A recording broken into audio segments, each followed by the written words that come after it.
gusto recibir en el estudio a un colega periodista que tengo el honor de conocer desde hace mucho tiempo, un periodista que ha trabajado, pues en los últimos años, sobre todo en la revista Proceso. Alejandro Gutiérrez, ¿cómo estás? Hola, ¿qué tal, Jorge? Muchas gracias por la invitación. Oye, has estado en Proceso durante mucho tiempo, pero tuviste una actividad previa a Proceso en donde ejercías el periodismo de investigación, Sí. sobre todo relacionado con temas de crimen organizado, y a Proceso entraste allá por los 90. 92. 92 ingresaste en Proceso. Ingresé octubre, noviembre, por ahí de 92, en la corresponsalía en Chihuahua, Ciudad Juárez. En Chihuahua, donde estabas laborando. Estaba yo allí, sí, exactamente. Oye, actualmente estás en España, ya platicaremos brevemente, que digo, fue un asunto público, se supo por qué te fuiste a España, de razones de trabajo, pero también de presiones por temas de trabajo. Estás ahora en España y bueno, vamos a entrarle al asunto que nos convoca el día de hoy para platicar con Alejandro Gutiérrez, que es el tema de la libertad de expresión, el tema de la libertad de prensa. En México, vamos a vincularlo con lo que pasa en España, porque tienes muy fresco lo que pasa en España en este ámbito. Me parece que en España también el tema de la prensa, la vinculación con la actividad política está muy caliente. Me parece que en España hay ejemplos interesantes que podemos tratar sobre libertad de expresión. Pero vamos a entrarle en términos generales y vamos a irlo aterrizando sobre la libertad de prensa, la libertad de expresión. En el caso mexicano, desde la llegada de la Cuarta Transformación, desde la llegada del presidente de la República, pues él estableció un mecanismo de comunicación con la sociedad a través de una conferencia de prensa en la mañana, la famosa mañanera, en donde pues ha establecido desde esta plataforma un método para, pues cómo decirlo, es un método en el que él lo ha dicho incluso, es un método de defensa contra los ataques de la prensa, en donde él pues se dedica también a atacar a la prensa. Ahora, esto que hace el presidente de la mañanera, que muchos colegas o muchos comentaristas de noticieros han señalado como violaciones a la libertad de expresión, como presiones a las propias redacciones, a las propias empresas periodísticas. ¿Cómo lo ves tú?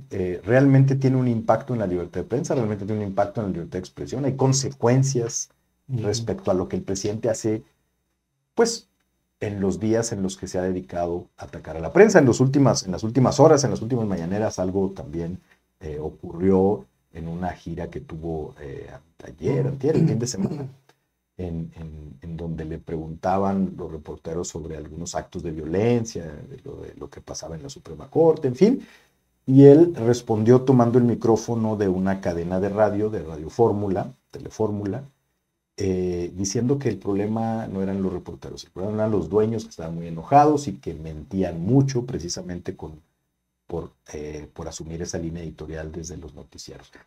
Y bueno, se hizo el escándalo, las voces que hablan sobre esa presión del presidente a los medios de comunicación. En ese mismo esquema entran las críticas al Universal, a Reforma y a periodistas específicos que trabajan en algunos medios. ¿Tiene un impacto directo o es simplemente un ejercicio, como él dice o como dicen desde Palacio, de réplica, de comunicación? ¿Cómo lo ves tú? ¿Cómo lo ves? Mira, yo desde mi visión, desde fuera, sí, lo que yo percibo es de que sí tiene un impacto en la libertad de expresión, pero digamos tampoco lo pondría en una posición de un drama así exagerado. O sea, creo que es una tónica distinta a otros presidentes. Andrés Manuel López Obrador es un personaje centraliza mucho, su figura centraliza mucho el hacer de la política de su propia administración. Prácticamente hay funcionarios de los que casi no conocemos declaraciones, ¿no? O sea, todo él lo centraliza, incluso hay informaciones que podrían dar un jefe de la policía municipal Sí, de sí, algún lugar y acaba en la mañanera, ¿no? claro. Entonces, yo creo que es un estilo Ujú. que incluso yo creo que en algún momento se tendrá o se estará viendo en las universidades, supongo, ¿no? Sí, El sí, sí, esquema. sí. En lo particular a mí, digamos que no es algo que me convenza ni me guste, o sea, porque él busca hegemonizar toda la información, eh, pero no hay se ha perdido la institucionalización de la apertura de la información. Ujú. O sea, él da la información que a él le interesa dar, pero hay solicitudes de información que no tienen respuesta y cada vez se ha cerrado más, ¿no? Entonces, digamos que creo que hay un doble juego ahí por parte del, él habla de que ha democratizado, ¿no? Como si fuera una concesión de él. Sí. Eh, es cierto que también él ha tenido una oposición y digámoslo, o sea, de los dueños de los periódicos, Sí. ¿no? Y de ciertos periodistas que tienen mucha proyección y que lo critican una y otra vez Sí, sí, permanentemente sí. con o sin argumentos. Ujú.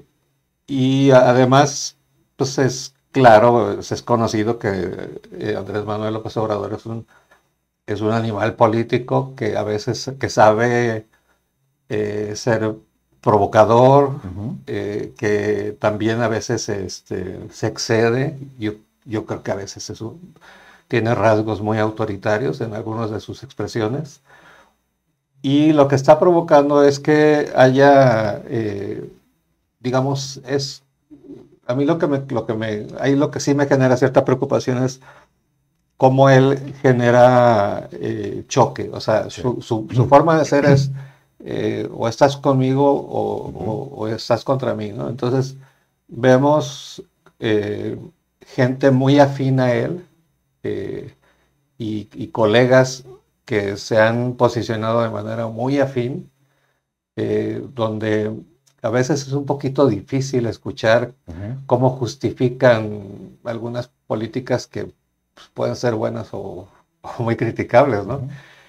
Y por otro lado, los que, eh, eh, digo, figuras como Sí. algunas de las que van a la mañanera, que es que a veces es un poquito Sí, difícil sí, de sí, sí. tragar eso, ¿no? O sea, Sí, sí, sí. y gente que le cuestiona de manera legítima en estas mañaneras donde pues, es vilipendiado, cuestionado, aunque su trabajo sea serio, ¿no? Sí.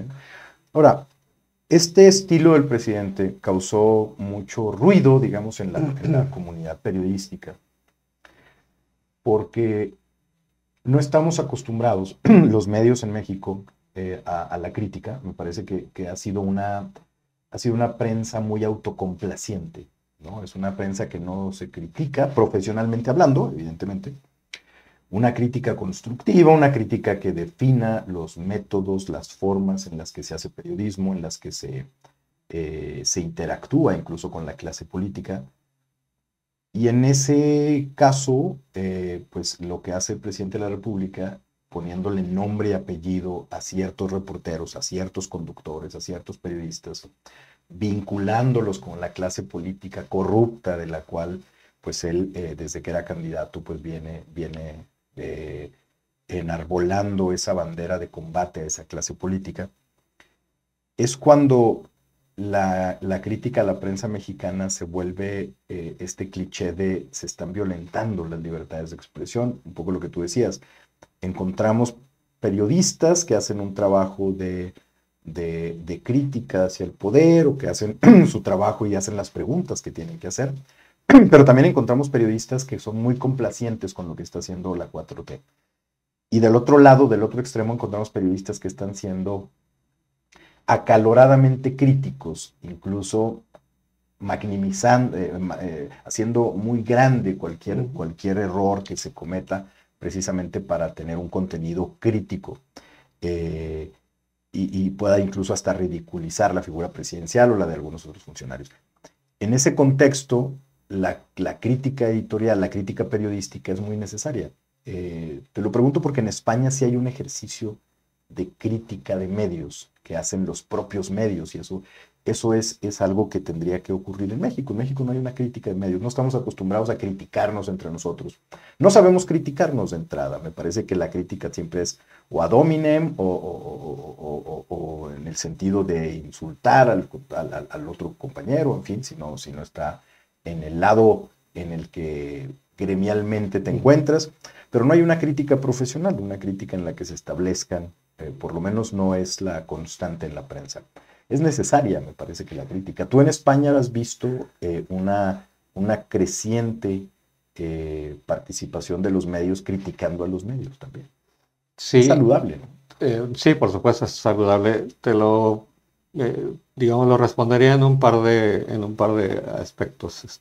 Por un lado, lo que es en México, pues venimos de un esquema, del viejo esquema priista, que el otro día lo recordaba yo, pues hojeando el libro de Rafael Rodríguez Castañeda sobre prensa vendida, ¿no? Sí.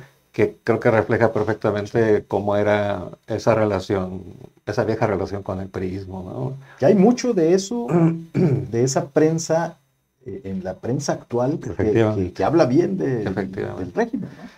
Y por otro lado, cuando pasa el PAN, no hay una modificación ahí, ¿no? O sea, se siguen generando los viejos acuerdos con ciertos empresarios de medios.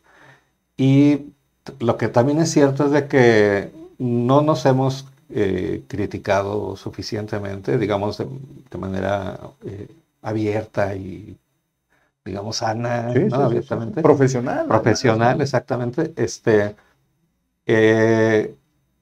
Hay algunos compañeros que tienen la piel muy delgada, o algunos medios que tienen la piel muy delgada.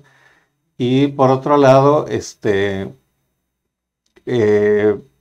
tampoco es que la gente que esté del lado del presidente o el propio presidente tampoco pueda dar lecciones, creo yo. Digo, está bien que dé su, por mí que dé su opinión y que está bien, o sea, digo, no pasa nada, o sea, no pasa nada porque dé su opinión. Digamos, pero a mí a veces lo que me llama la atención es esta actitud de dar lecciones, ¿no? Nunca se ha investigado, nunca se ha publicado, nunca se ha dicho. Pues yo creo que ahí se equivoca porque ellos mismos en su momento, como pasó con el Partido de Acción Nacional cuando gobernó, cuando estaban en la oposición, enaltecían a algunos medios que publicaban investigaciones que podían poner en cuestionamiento a los gobiernos del PRI, ¿no? Entonces, digamos que a veces estar en el poder, más bien a los que cambia es a los políticos, ¿no? O sea, la posición de ciertos políticos, porque pues los medios siguen siendo medios, ¿no? y algunos hacen mejor su trabajo que otros, pero digamos que siento que a veces el cambio de actitud viene de los políticos. Ahora, ahí esto que mencionas es interesante, porque en España, por ejemplo, hay redacciones que tienen estatutos de redacción en donde hay, de alguna forma, hay ciertas autonomías de la redacción con la dirección del periódico, con los dueños de los medios, digamos. En México no existe tal cosa. Las redacciones siguen aún sometidas a la decisión vertical del dueño, que lo transmite a través de los directivos, pero la redacción no tiene absolutamente ninguna forma de deliberar una línea editorial. Esto ha repercutido precisamente en que algunas líneas editoriales de la prensa pues simplemente actúen o se manejen en función de si a los dueños del medio les va bien en un sexenio o no les va bien en ese sexenio. Y en ese caso, pues los periodistas están atados a seguir las líneas editoriales o se identifican con la línea editorial o la tienen que acatar porque es un asunto ya laboral. En ese caso, parece que sí también hay una limitante, pero es una limitante interna, es una limitante de la prensa desde dentro, ¿no? Que te limita mucho en cómo una eh, una redacción se mueve en función de la agenda política, pero la diferencia es que hay medios, o me atrevería a decir que la mayoría de los medios, esa agenda editorial sigue siendo de manera muy vertical, y no hay, como en algunos otros lugares, esta posibilidad de deliberar una línea editorial o simplemente de incorporar una cobertura editorial que quizás no comparta la línea editorial del diario, pero que la forma en la que está organizada la redacción le permite al reportero incorporar ese texto.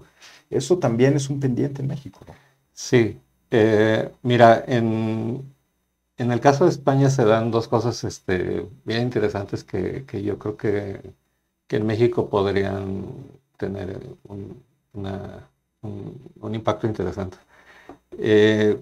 Muchos medios, no sé si todos, pero sí muchos medios, digamos los principales incluso, podríamos hablar por ejemplo del País o del Mundo, tienen al defensor del lector. Y es un canal que tienen los lectores para hacer señalamientos o opiniones concretas a textos concretos. Y los periodistas o los editores que están implicados en la elaboración de esa información contestan a las preguntas, ¿no? Entonces, digamos, se da ese juego de cruce de opiniones entre los lectores y los periodistas. De crítica incluso. De crítica muchas veces, o sea, cuestionamientos y los otros dan sus argumentaciones de por qué se hicieron. Entonces, en España, al igual que en muchos lugares, incluso a veces siento que más que aquí, la prensa está muy politizada. Quiero decir que está muy posicionada en ciertas trincheras. Entonces, hay prensa muy identificada con la derecha, muy afín, digamos, al pensamiento de la derecha, y sus publicaciones van efectivamente en ese sentido. Y casi creo que cada vez bastante más.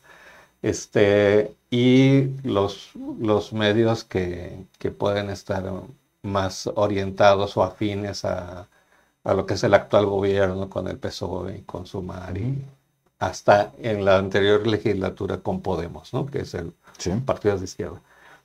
Esto no quiere decir que no se haga un trabajo profesional, pero también es cierto que hay fuertes intereses en los medios de comunicación en España, ¿no? Es decir, por ejemplo, El País tiene, si no mal recuerdo, casi cerca del 30%, no puede llegar al 30% porque tendría que buscar, digamos, poseer el total del accionariado, pero tiene 29.8, algo así. El grupo Amber Capital, que es un fondo inglés. Y bueno, pues evidentemente Amber Capital busca, tiene una posición y genera cierta influencia.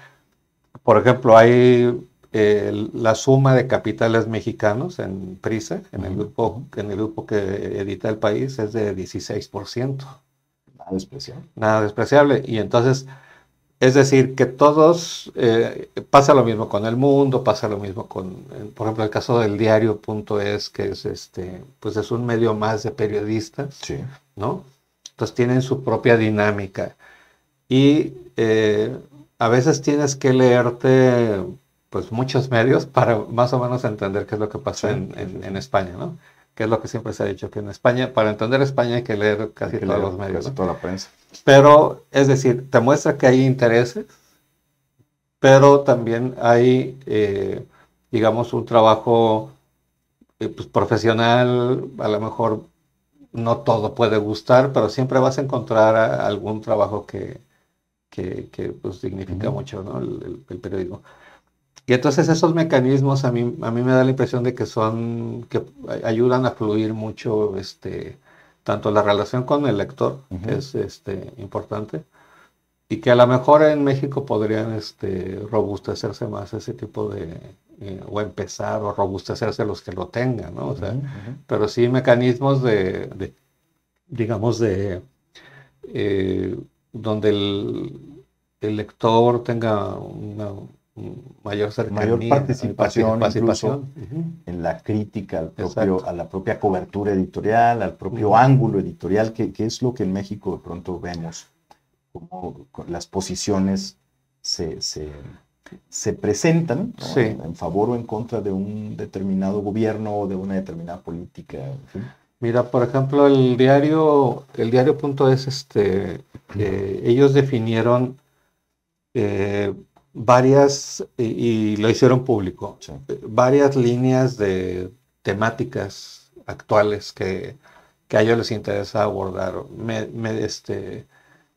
Todo el tema de la crisis de medioambiental, el tema del feminismo y esta lucha contra el machismo que pues, en España también se padece mucho, y pues, temas políticos y temas de derechos humanos. Sí. Entonces, a partir de esas líneas, ellos van construyendo sus líneas editoriales, y también en esa ha habido como mucha comunicación de los suscriptores, Sí, ¿no? Que ellos le llaman socios. sí, sí.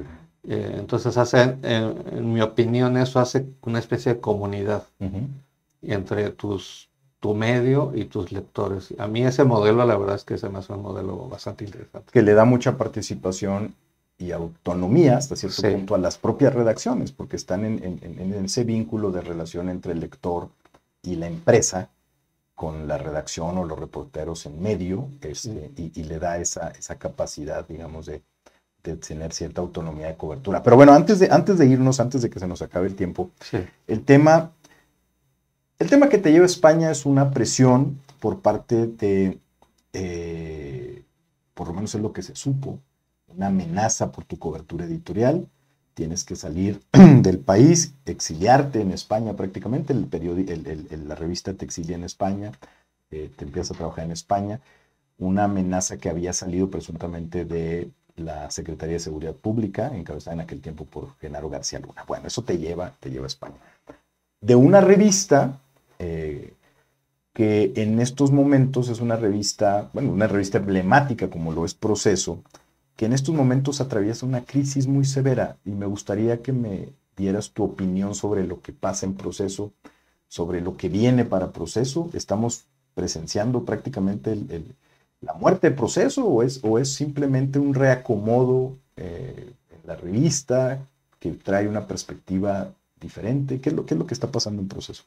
Sí, mira, bueno, como sabemos, Proceso, bueno, eh, es la revista de más Sí, sí, sí. larga historia en el país, en un país donde prácticamente ya no hay revistas, o sea, Ujú. son, digamos, pocas las revistas que tienen. Este, el proceso se construyó mucho en torno al modelo impreso, y, em, y no dimos un salto, digamos, creo que adecuado en su momento oportuno al tema digital, y no se desarrolló creo que con más eficiencia en ese sentido. Cuando ya pues estaba viendo que tenías que existir Sí. y que tenías que seguir Sí. alimentando tu presencia digital, ¿no? Plataformas y esto. Eh, Esto se dio también un poco el cambio de la dirección. Sale don Rafael Rodríguez Castañeda y llega Jorge Carrasco, compañero de la Sí, sí. redacción, pero a Jorge Carrasco le toma el apenas arranque de su dirección con la pandemia, Sí. y pues eso tiene un fuerte efecto un fuerte efecto que se suma a cosas, a todo esto que te cuento antes, ¿no? Entonces, digamos que ha habido pues, dificultades para poder llegar a los lectores, evidentemente impreso. Llegó un momento hasta hace unos cuantos meses que se toma la decisión del histórico semanario que ahora se convierte en un mensual para seguir teniendo una cierta presencia impresa. Y el objetivo es pues seguir trabajando en el digital. Digamos, el consejo de administración y la revista en sí, pues están buscando una serie de estrategias financieras para tener recursos para hacer pues, una serie de modificaciones. Y la transición a la parte digital. Sí. Entonces, efectivamente, hemos estado, digamos, a lo mejor en este periodo como de bache, como una etapa de tratar de rescatar un poco esa parte. Yo editorialmente ha habido muchas críticas hacia Proceso, que si Proceso se ha derechizado, que si Calderón tiene la mano ahí, digamos, pues cosas que no tienen pues mayor sentido, ¿no? Digamos, ni cuando se retiró don Julio me metía mano en la parte editorial, ¿no? Sí. De hecho, más bien cuando pasaba, ya estaba impresa, era cuando a lo mejor podía tener alguna charla con Rafael y dar su opinión sobre si le había gustado o no le había gustado el número. Hablando de esto que hablábamos hace un momento, ya para terminar, es una redacción que efectivamente el reportero tiene una autonomía para poder incorporar agendas. Que el propio reportero está cubriendo, es decir, no es la redacción en donde de manera vertical se le impone la agenda o los temas. Me parece que la idea de que Proceso continúe siendo una revista emblemática es importante para el periodismo mexicano, a partir de eso, de que su redacción conserva una autonomía de los dueños del medio, digamos, que te permite y te acerca con una sociedad que es la que muchas veces el reportero le proporciona la información, le da la información, le da los tips. Y en ese caso me parece que Proceso sigue siendo la alternativa periodística en estos momentos a lo que hemos estado platicando, a los problemas de la prensa en la que está inmersa el periodismo mexicano. Mira, yo digo, por decir una cifra, no es que sea precisamente eso, pero digamos que yo creo que si es un 80% de lo que en mi caso yo propongo y a lo mejor un 20% de lo que la mesa me pide de información, podrías acercarse a la realidad. Y yo te puedo decir que ni en la etapa de don Julio Scherer, que a mí me tocó trabajar en su dirección, ni en la etapa de Rafael Rodríguez Castañeda, ni en la etapa de Jorge Carrasco, ha habido un solo texto que a mí me hayan parado por un tema de incomodidad editorial o de interés periodístico, claro. O sea, de hecho, si algo no se ha publicado es pues, por a lo mejor alguna deficiencia en la elaboración, pero o se ha mejorado después ese texto, pero yo te puedo decir que mi experiencia es, a mí nunca me han parado. Es el diseño editorial, digamos, de la revista. Alejandro, pues me dio mucho gusto haber estado platicando contigo en este espacio de entrevistas. Es una forma también de ir conversando sobre la prensa, sobre los periodistas, sobre el periodismo, ir detectando lo que hace falta. Esto que decíamos al principio me parece que es interesante, la autocomplacencia creo que debe terminar en la prensa mexicana, hay que ser más crítica, pero hay que profesionalizar la crítica de la prensa en México, y estas conversaciones pues tienen ese objetivo de empezar a hablar sobre estos temas. Te agradezco muchísimo haber estado con nosotros y pues suerte en Proceso, larga vida Proceso. Muchas gracias, Jorge, y yo también agradezco mucho la invitación, ha sido un gusto estar muy bien. Pues llegamos al final, nos vemos en la próxima entrevista con periodistas mexicanos respecto a lo que está pasando en la prensa mexicana y en la perspectiva sobre el periodismo en México. Muchas gracias.